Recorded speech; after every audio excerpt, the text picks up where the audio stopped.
Good evening, hello viewers. Welcome back to my channel Balal Language School. Today we will learn preposition like. আজকে আমরা ইংরেজি preposition like সম্পর্কে বিভিন্ন ইংরেজি সেন্টেন্সে বাংলা অর্থ সহ জানব। তাহলে চলুন জেনে নেই। এখানে লেখা আছে লাইক, এর শুদ্ধ উচ্চারণ বা ট্রান্সক্রিপশন হচ্ছে লাইক, আর এর বাংলা অর্থগুলো হচ্ছে মতো, একইভাবে, সদৃশ, অনুরূপ, প্রায়, যেন, কোনো কিছুর মতো, পছন্দ করা, নেয়, এছাড়াও আরও অন্যান্য অর্থে আসতে পারে।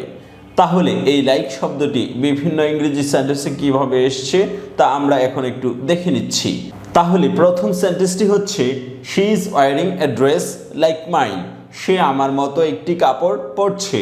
শি ইজ ওয়ারিং, সে পরছে, এ ড্রেস, একটি কাপড়, লাইক মাইন, আমার মতো।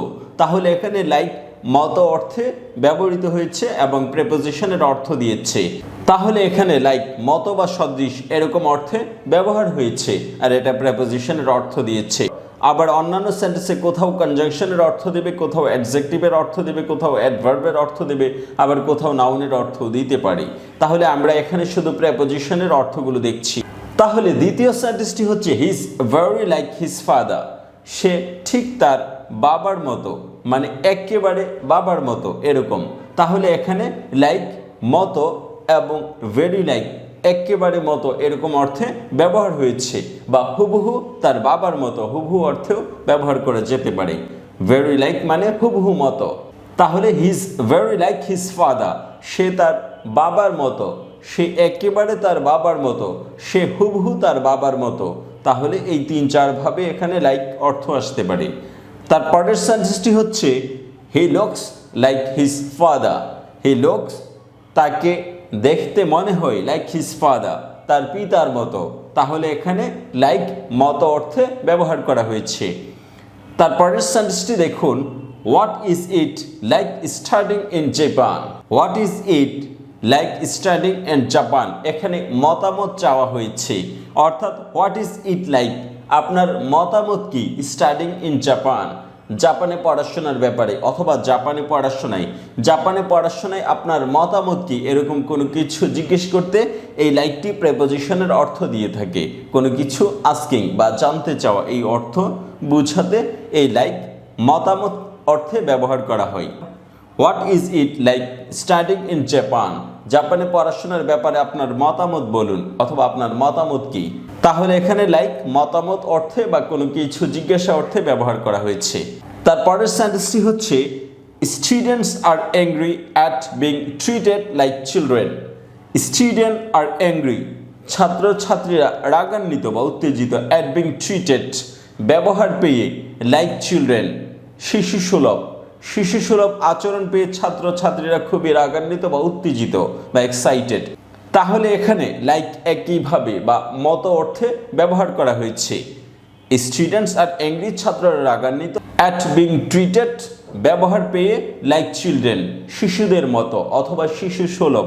তাহলে এখানে মতো, সুলভ বা একইভাবে এই অর্থে ব্যবহার করা হয়েছে এই লাইক প্রেপোজিশনটি। তার পরের সেন্টেন্সটি হচ্ছে he ran like the wind. He ran, সে দৌড়ালো, লাইক দ্য ওয়াইন্ড বাতাসের মতো। বাতাস মানে এখানে বাতাসের মতো দ্রুত বা ক্ষিপ্রতা এই অর্থে বুঝবে। তাহলে এখানে লাইক মতো দ্রুত অর্থে ব্যবহার করা হয়েছে। লাইক ফাস্ট অফ উইন্ড, বাতাসের মতো দ্রুত। তাহলে এখানে লাইক মতো বা দ্রুত এই অর্থে ব্যবহার করা হয়েছে। তার পরের সেন্টেন্সটি হচ্ছে the candle are arranged like so. The candle are arrange, মোমবাতিগুলো সাজানো হলো, লাইক সো এইভাবে, অথবা ইন দিস ওয়ে, এই নিয়ম বোঝাতে লাইক শব্দটি ব্যবহার করা হয়েছে। লাইক সো এইভাবে, অথবা এই মতো, অথবা এই রূপে, মোমবাতিগুলো এই রূপে সাজানো হয়েছিল। The candle are arrange like so, মোমবাতিগুলো এইভাবে সাজানো হয়েছিল। তারপরের সেন্টেন্সটি হচ্ছে he visits park like children park. He visits park, সে পার্ক ভ্রমণ করে বা পার্কে ঘুরতে যায়, লাইক চিলড্রেন পার্কস, যেমন শিশু পার্ক। তাহলে এখানে লাইক যেমন বা উদাহরণ এই অর্থে ব্যবহার করা হয়েছে। He visits park like children park, সে শিশু পার্কের মতো পার্কে ঘুরতে যায়। তাহলে এখানে লাইক যেমন বা উদাহরণ বা এক্সাম্পল এরকম অর্থে ব্যবহার করা হয়েছে। তারপরের সেন্টেন্সটি হচ্ছে he believes the figure should be more like টাকা 1 লাখ। হি বিলিভস সে বিশ্বাস করে দ্য ফিগার শুড বি পরিমাণটা হবে মোর লাইক টাকা 1 লাখ। তার মানে আগে কথা হয়েছিল তার চেয়ে কম বলা হয়েছে, এখন সে বিশ্বাস করে এটা হবে 1 লক্ষের মতো, মানে অ্যামাউন্ট বা পরিমাণটা এই ফিগারে দাঁড়াবে।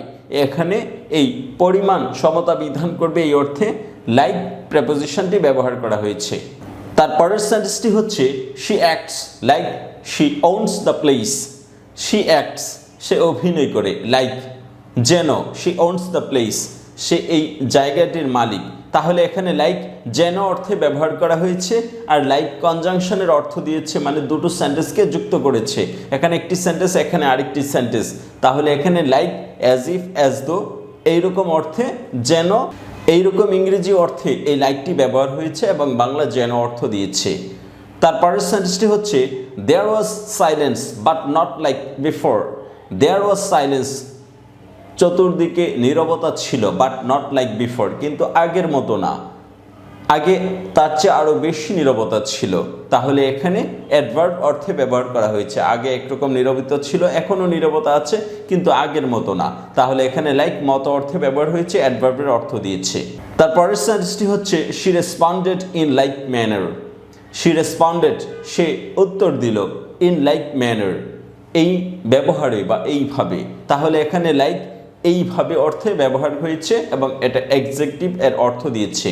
তারপরের সেন্টেন্সটি দেখুন I don't like the way she is looking at me. I don't like the way আমি এইটা চাই না, she is looking at me সে যেইভাবে আমাকে দেখেছে, অথবা আমি এইটা পছন্দ করি না সে যেইভাবে আমার দিকে তাকিয়েছে। তাহলে এখানে লাইক পছন্দ করা অর্থে ব্যবহার হয়েছে এবং এটা ভার্বের অর্থ দিয়েছে। এভাবে আমরা লাইক প্রেপোজিশনের বিভিন্ন অর্থগুলো জেনে গিয়েছি। Thank you so much for watching this video. If you find this video helpful for you, please subscribe this channel and keep learning with this channel. Thank you very much. Bye bye.